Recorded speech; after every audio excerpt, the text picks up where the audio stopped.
Informations sur les concepts de notre... La sorcellerie est là, elle est là chez nous, en France. Ce sont des groupes fermés, extrêmement puissants souvent.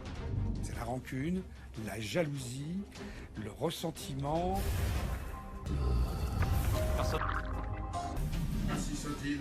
Hi, Lucifer. Je ne vous dirai pas qui je suis. Vous ne verrez jamais mon visage. Vous me croiserez sans me voir.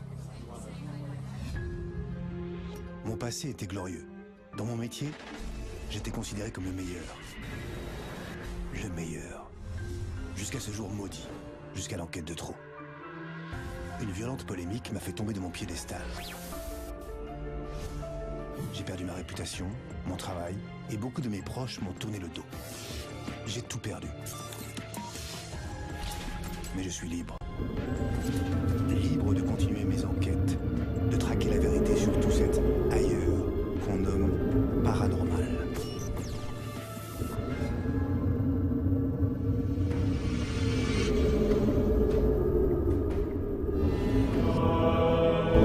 L'anthropologue chercheur au CNRS, Jean-Pierre Dezon. Même si on est à une époque où on pourrait dire que normalement c'est des affaires anciennes, si vous voulez, des affaires de croyances anciennes, eh bien non, la sorcellerie est là, elle est là chez nous, en France, en Europe, aux États-Unis, et elle est là bien sûr dans des pays où elle est structurellement présente et de longue date. Je crois que pour l'avoir étudié, l'Afrique, ça relève de la communauté humaine. Et dès qu'il y a communauté, les gens vivent ensemble. Alors bien sûr, ils peuvent vivre ensemble de façon agréable, évidemment. Les gens coopèrent, s'entraident, il y a de la solidarité, mais il y a aussi de la haine, de la jalousie, de la rancune, enfin autant de sentiments humains, si vous voulez, qui sont producteurs de cela. Autrement dit, les équivalents de la sorcellerie, c'est ça, c'est la rancune, la jalousie, le ressentiment et la rivalité, si vous voulez, entre les uns et les autres. Je possédais le témoignage d'un sorcier nommé Mélèf, sorcier depuis plus de 30 ans, spécialiste de l'occultisme, qui avait publié de nombreux ouvrages de référence sur le sujet. D'après lui, le recours à la sorcellerie est beaucoup plus fréquent qu'on ne peut l'imaginer. Tous les domaines de la société sont couverts par les gens qui veulent faire appel à la magie ou à la sorcellerie. Dans toutes les strates de la société, on va trouver des gens, ça va être très simple. Ça va commencer par mon affection. Quelqu'un qui va venir pour le travail. Certaines entreprises font appel à la magie, bon, par exemple pour décrocher des contrats, ou pour éliminer des concurrents, ou pour retarder des choses. Une entreprise m'avait contacté pour éliminer des concurrents directs sur un très gros contrat d'affaires. Mais la question éthique m'a dérangé un petit peu. Donc, parce que là, ça passait quand même par une élimination physique du concurrent. Il y a un autre sorcier connu sur Paris, enfin qui était connu à l'époque. Lui a accepté de faire le contrat. Le fait est que, bon, il a eu quelques résultats, bien évidemment, pas ceux escomptés par l'entreprise, parce que de l'autre côté, les concurrents étaient africains. Ils avaient aussi leur méthode et certainement des gens très puissants en Afrique, puisqu'il existe des gens très puissants en Afrique, surtout au Bénin. Et à mon avis, il y a eu un retour de moment. Il en est mort. Dans la suite de son témoignage, Mélèf affirme même qu'en 1995, un homme politique important a fait appel à ses services. J'ai accepté volontiers, sans garantir toutefois que le résultat serait exceptionnel. Alors, est-ce que effectivement l'influence du rituel a fait qu'il a gagné les élections ou pas? Ça, je ne pourrais pas le dire. Je pense que oui. Dans l'histoire, de grands chefs d'État ont été conseillés par de grands occultistes. Les présidents américains, Ronald Reagan, Richard Nixon, le roi du Maroc, Hassan II, ou encore le maréchal Mobutu, président du Zaïre de 67 à 97, tous ont fait appel au service des sorciers. Mobutu était l'un des plus réputés pour, et c'était connu dans le domaine, pour avoir fait appel à la magie africaine, une magie extrêmement puissante, pour arriver au sommet de l'État. Alors sa canne est très spécifique déjà au niveau du design de la canne. C'est une canne qui a été faite spécifiquement pour lui, un peu genre un glaive ou un trident avec différentes sculptures dessus. Cette canne devait être creuse et contenir certains artefacts ou gris-gris spécifiques sorciers avec des plantes, des poils d'animaux, etc. ou des charmes même dedans. Kérékou, qui a été le président du Bénin, non seulement on lui prêtait des liens avec les vaudous, mais il avait avec lui un marabout qui s'appelait Cissé. Cissé était un personnage tout à fait important qui a circulé, parce que Kérékou I, comme on l'a appelé, a prêté son marabout à d'autres. Il avait entre autres en plus une espèce de canne en forme de caïman, je crois, qui était un indice qu'il avait des pouvoirs, une puissance particulière. Mais l'Afrique n'est pas le seul continent concerné. En France, certains hommes politiques n'hésiteraient pas, eux non plus, à faire appel à la magie. En 2002, Sylvie Jumel a publié un ouvrage relatant les visites de sorciers jusqu'à l'Élysée pour aider nos gouvernants. Diplômé de l'ENA et haut fonctionnaire, l'auteur raconte comment Jacques Chirac aurait fait appel à des marabouts africains lors de la campagne présidentielle en 1995 et au tout début de son premier mandat. Ça pourrait être vrai dans la mesure où il avait beaucoup d'amis africains, de chefs d'État africains qui, eux, avaient des marabouts et donc qui ont dû lui dire « Mon cher Jacques, tu devrais, je vais te refiler ou je vais te passer mon marabout. » Parce que ce qui est intéressant en Afrique, c'est que les marabouts circulent.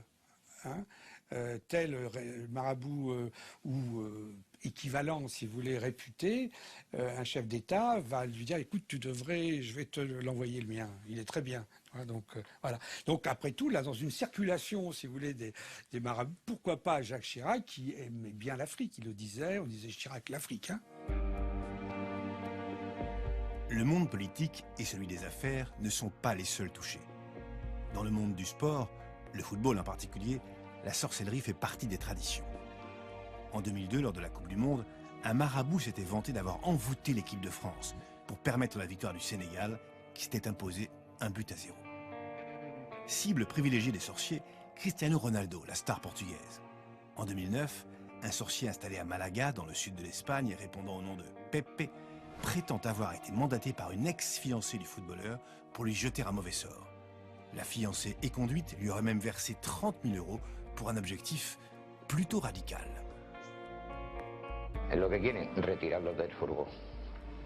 Ce qu'elle veut, mettre un terme à sa carrière dans le football. Je me suis donné 4 mois pour y arriver, et comme je l'ai déjà dit un peu partout, Cristiano Ronaldo va recommencer à jouer, mais il ne jouera que de 1 à 3 matchs. Cette fois, on ne peut pas parler de succès, puisque Ronaldo rejouera au football quelques semaines plus tard. Mais en juin 2014, c'est un marabout ghanéen, un certain Nana Kvalu Bansam, qui prétend manipuler Cristiano Ronaldo à distance et être à l'origine de ses malheureuses blessures successives avant la Coupe du Monde au Brésil.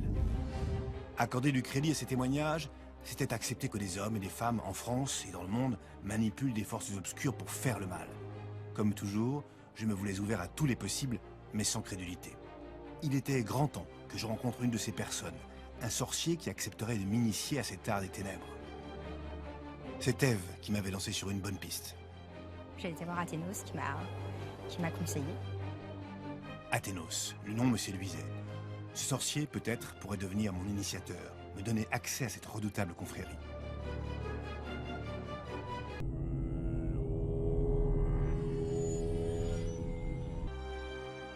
La Wicca se réfère aux vieilles coutumes de la sorcellerie en Grande-Bretagne. Ce mouvement a émergé au grand public dans les années 50 sous l'impulsion d'un certain Gerald Gardner, un fonctionnaire britannique en retraite, passionné d'histoire et de cultures exotiques. Beaucoup de mystères entourent ce Gardner. Il aurait été initié en 1939 par un groupe de sorcières d'un coven dans le sud de l'Angleterre, dans la région du Hampshire qu'on appelle New Forest.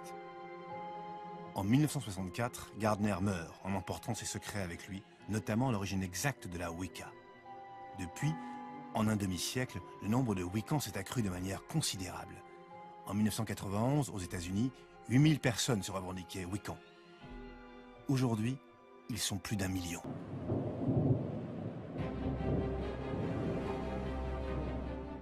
En France, la Wicca a fait son entrée avec un goût amer de ténèbres. Dans les années 70, Diane et Jacques Coutella commencèrent à parler au nom de la Wicca, déposant même à l'époque, de façon officielle, le nom Wicca International. Il proposait aussi une publication, l'Étoile, des initiations et des célébrations du culte à leur domicile.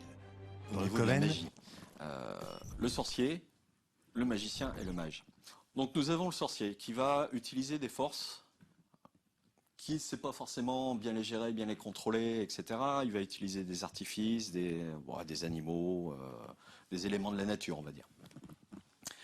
Le magicien, lui, c'est un petit peu un niveau au-dessus. Il va utiliser ce qu'on appelle la magie cérémonielle, à savoir qu'il aura un autel, donc une coupe avec du vin, par exemple, ou de l'eau, un poignard, une épée, une bougie qui représentera l'élément feu et sa baguette magique qui sert de prolongation pour invoquer les esprits.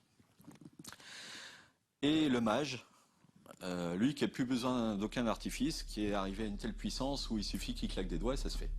sur le chemin du retour, armé de ma protection, je prenais conscience que la sorcellerie était encore plus complexe que je ne l'imaginais. Grâce à Athénos, j'avais eu le privilège d'assister à 2 rituels sacrés. Puissant Lucifer, écoute ma parole car j'ai besoin de ta force pour briser le malheur qui assaille. Voecate, voecate, voecate. Allez tous, allez tous, allez tous.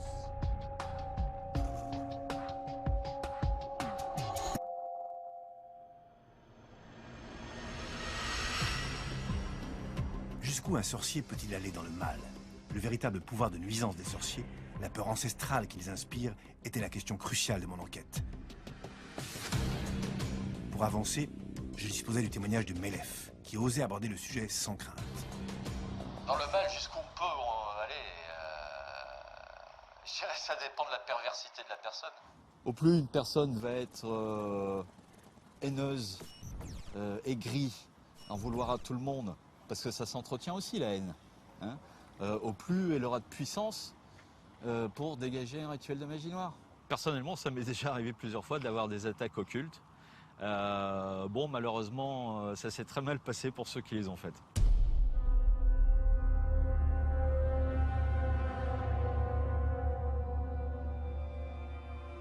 Je vais te parler d'un cas précis qui s'est passé maintenant il y a presque 5 ans. J'étais avec mon ami de l'époque dans l'appartement et on rentre d'avoir fait une petite fiesta sympa, on rentre le soir. Et dans la nuit, je commence à étouffer, à cracher, à... Je dis non, c'est pas possible. Et plus moyen quasiment de parler. Alors mon ami me dit, me secoue, me dit, attends, qu'est-ce qui t'arrive? Elle croyait que je faisais une crise d'asthme. En fait, non. Et je glairais sans arrêt, pas bien. Et à un moment, je dis, non, ça va pas, ça c'est une attaque occulte. J'ai pris mon rituel, je suis allé dans le salon. J'ai dit à ma copine, j'ai dit, tu ne sors surtout pas de la chambre. Je sais parce que là, je vais enclencher des choses assez puissantes. Et j'ai commencé à lire mon rituel. Au plus j'avançais dans le rituel, c'est un rituel de 34 pages, donc tu vois quand même assez long à faire. Au plus j'avançais dans le rituel, au plus je sentais que ça se dégageait. Fin du rituel, j'ai vu la personne en face de moi, parce que j'ai un grand miroir, tu vois, à peu près 1 mètre de haut, ovale. J'ai vu la personne en face de moi qui, elle, s'étouffait.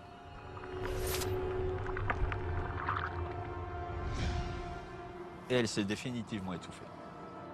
Mélef déclarait, sans trembler, qu'il était donc possible de lutter contre ces sortilèges. Si demain un sorcier s'en prend à moi, suis-je condamné à mort? Pour tenter de répondre à cette question, je contactais une sorcière, Sonia Lazareff.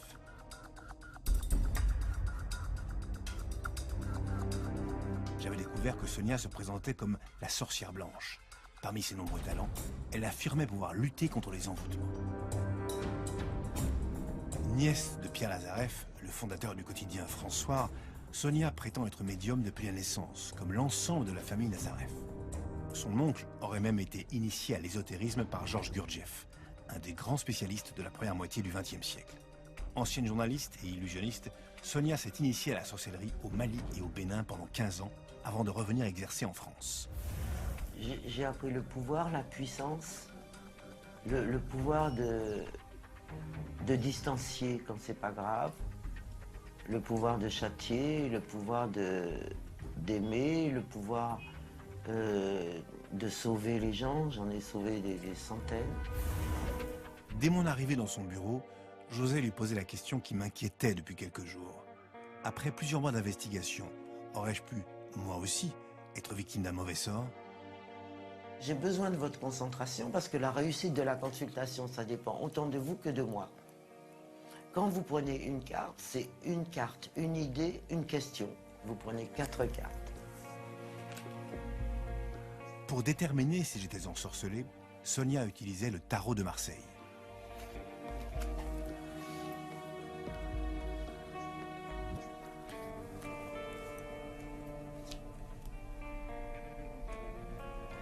Le pendu, c'est quand on a les pieds, les jambes, les bras, les mains ligotés, la tête à l'envers dans les racines de l'occulte.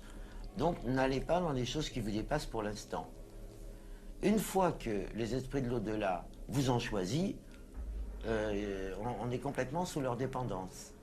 Or, comme apparemment vous avez tout pour vous, vous réussissez bien, ben, ça suffit pour qu'un maléfique se dise celui-là il est trop.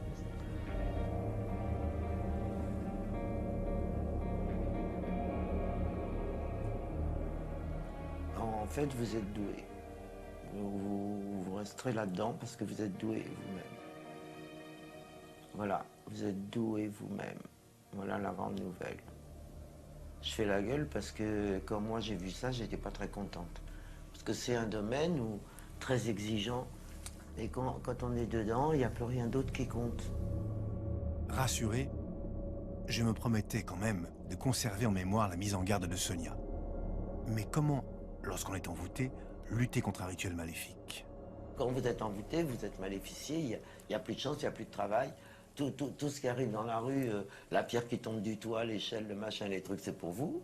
Tout ce que vous faites, c'est pourri, vous sentez mauvais, même si vous parfumez. Donc il faut réouvrir la chance de ces personnes. Et après, il faut qu'elles durent. Ce sont des rituels différents. Et par contre, quelque chose qui ne va pas vous plaire, c'est que si vous ne rendez pas, vous, l'angélique, assassiné occultement, si vous dites, moi, je veux faire de mal à personne, alors vous vous désenvoûtez simplement, alors vos ennemis voient que vous allez mieux, et là, ils vous tapent double, il n'y a plus de cadeau, vous êtes foutus, je ne peux plus rien faire. À demi-mot, Sonia me confiait donc que dans le cas d'un désenvoûtement, le sorcier doit retourner l'attaque contre celui ou celle qui a lancé le maléfice. Une sorte de lutte du bien contre le mal entre sorciers. Sonia accepta de me révéler certains de ses secrets. Elle me permit de pénétrer dans son cabinet. Dans cette pièce, une dizaine d'entités, des statues africaines dans lesquelles se trouve l'esprit d'un dieu ou d'une déesse.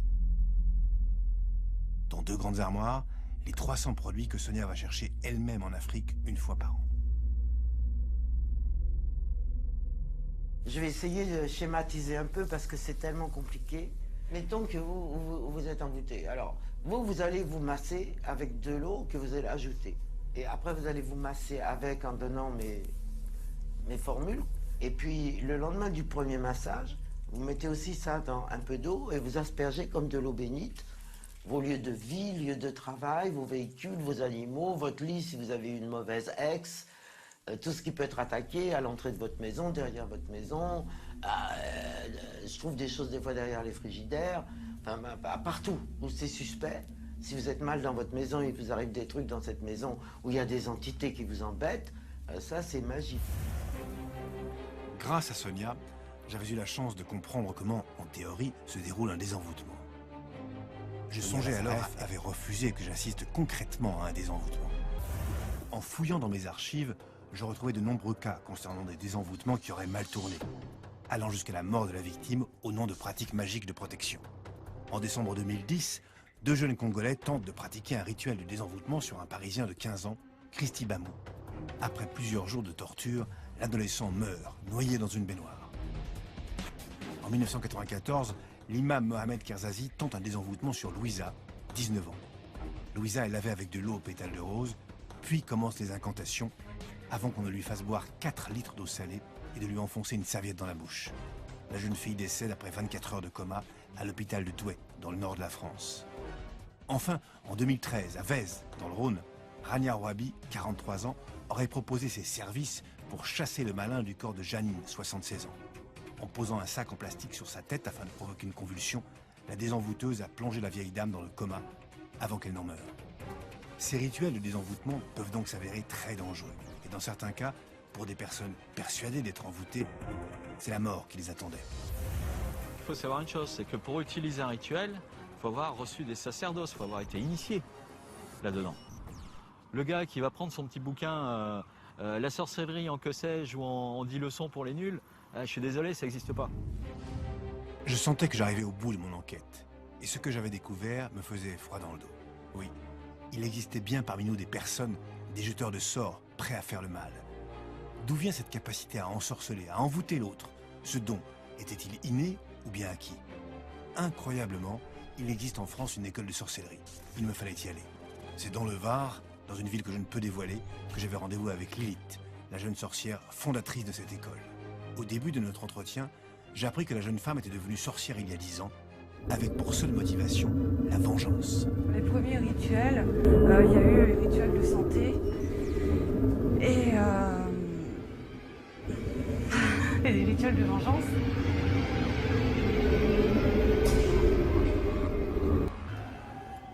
Mais c'était pas gratuit, c'était parce qu'on m'avait fait... C'est-à-dire, personne ne va juger une personne quand elle va aller au tribunal, prendre un avocat, porter plainte, on est d'accord. Elle se défend avec les armes qui lui sont données. Ben nous, c'est la même chose, sauf qu'on va utiliser les moyens qui sont à notre disposition. La notion du mal, elle est relative. Le rituel de magie noire a-t-il fonctionné? Malgré mes nombreuses relances, Lilith ne voudra jamais répondre à cette question. Seul indice prouvant le succès de son action, après son sortilège, Lilith se lance à corps perdu dans la sorcellerie, souhaitant se confronter aux forces des ténèbres. Je voulais aussi maîtriser et affronter ma part sombre, la part sombre de mon être. Tout ça, ça a été réfléchi. Il faut savoir que depuis jeune, j'étais déjà attirée par ça. Donc pour moi, c'était plus ou moins familier. Et c'est seul que Lilith va étudier la sorcellerie, risquant de déclencher des forces incontrôlables. Si on fait appel à des forces extérieures, notamment des entités du bas astral, des entités malignes, faut pas jouer avec le feu, comme on dit, ou alors il faut être sûr de soi. C'est-à-dire bien connaître les entités, leur nature, leurs attributs, éviter absolument d'être possédé. Ce témoignage m'inquiétait. Il confirmait qu'au XXIe siècle, des personnes cherchent encore à s'approcher des forces obscures. Lilith ne s'est pas contentée de développer son don de sorcellerie. Il y a 2 ans, elle a créé sa propre école sur Internet. Le jour de ma venue, la jeune femme recevait 2 élèves pour un cours particulier, fabriquer et consacrer sa propre baguette magique.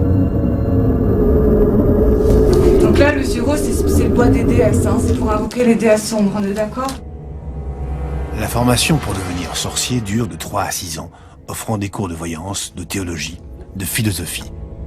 Depuis la création de l'école, 22 élèves suivent régulièrement les cours. Et contrairement à ce que je pensais, ces personnes viennent de tous les milieux sociaux. Cadres d'entreprise, ingénieurs, vendeuses, conseillers municipaux. Après avoir récupéré un morceau de bois en forêt et l'avoir purifié, la suite de ce cours se déroule dans une ambiance plus sombre. Dans une atmosphère suffocante d'encens, Lilith et ses élèves s'apprêtent à consacrer leur baguette au milieu du cercle sacré. Ô vous, gardiens de la tour de l'Ouest! Ô vous, gardiens de la tour de l'Ouest! Ondine! Ondine! Royaume des Ondines! Royaume des Ondines! Éléments anciens de la terre! Éléments anciens de la terre! J'invoque votre présence dans ce cercle sacré! J'invoque votre présence dans ce cercle sacré! Pour m'assister et m'apporter vos pouvoirs occultes! Pour m'assister et m'apporter vos pouvoirs occultes! Et votre sagesse! Votre sagesse! Dans l'accomplissement de mes rites païens! L'accomplissement de mes rites païens! Ainsi soit-il! Ainsi soit-il! Haï, Lucifer!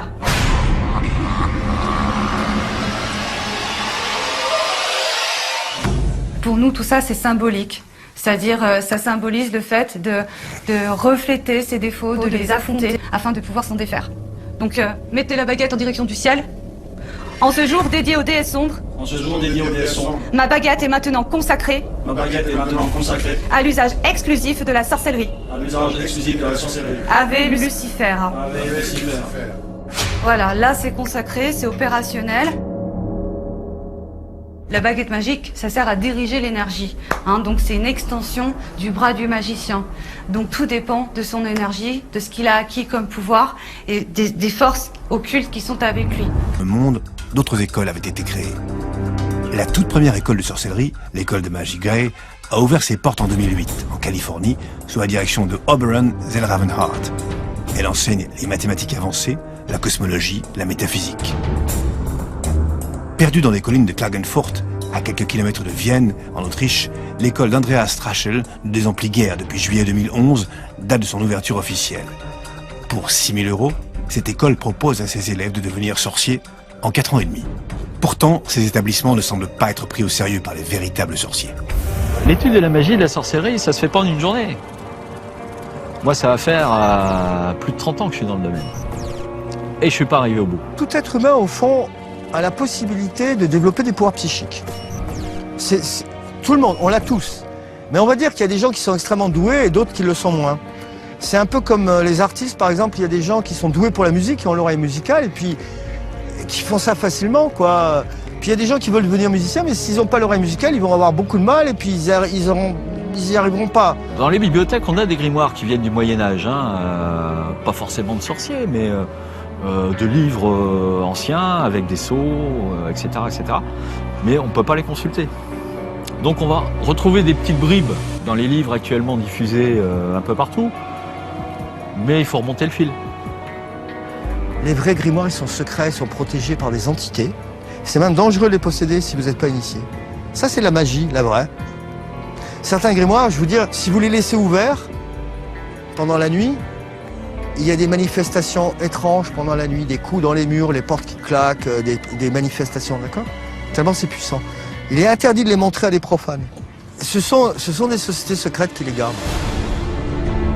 Des sociétés secrètes pratiquant la sorcellerie existeraient dans le monde. Dans mes recherches, j'en découvris en effet une dizaine, mais impossible d'en connaître le nombre exact et leur véritable dessein. Les sociétés secrètes au niveau de la sorcellerie, oui, il y en a quelques-unes qui existent. Elles sont terriblement discrètes. Ce sont des groupes fermés, extrêmement puissants souvent, rattachés à certaines lignées, par exemple des lignées de noblesse, etc., ou de très vieilles familles. Bon, une des plus célèbres, ça a été l'ordre de la Golden Dawn, qui a été créé à la fin du 19e siècle et auquel j'appartiens depuis longtemps. C'était une société rosicrucienne anglaise qui avait des racines assez intéressantes et qui, elle, pratiquait la magie cérémoniale. Ouais. Mais elles peuvent être dangereuses parce que, bon, il y a... On vous donne des arcanes, c'est-à-dire des choses concernant le pouvoir, donc le bien et le mal, enfin entre guillemets, le pouvoir de détruire, le pouvoir de construire. C'est pour ça qu'elles sont cachées.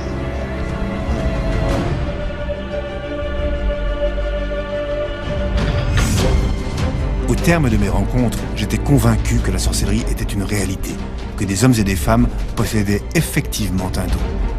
C'est possible en sorcellerie de tuer quelqu'un, oui. J'avais également pu m'apercevoir que dans l'ombre, une véritable guerre se développait entre sorciers noirs et sorciers blancs, une sorte de lutte entre le bien et le mal. Personnellement, ça m'est déjà arrivé plusieurs fois d'avoir des attaques occultes. Pour aller plus loin, je souhaitais pénétrer une de ces sociétés secrètes. J'aurais voulu comprendre leur fonctionnement, leur objectif, et peut-être me confronter à une magie supérieure. Mais impossible de les approcher en tant que profane. Pour poursuivre cette quête, il m'aurait fallu faire le choix de surmonter mes craintes, devenir moi-même sorcier. Or, même si la survivance, dans nos sociétés scientifiques, de ces croyances venues du fond des âges m'avait troublé, je n'étais bien sûr pas prêt à franchir un tel pas. Je crois trop en la lumière.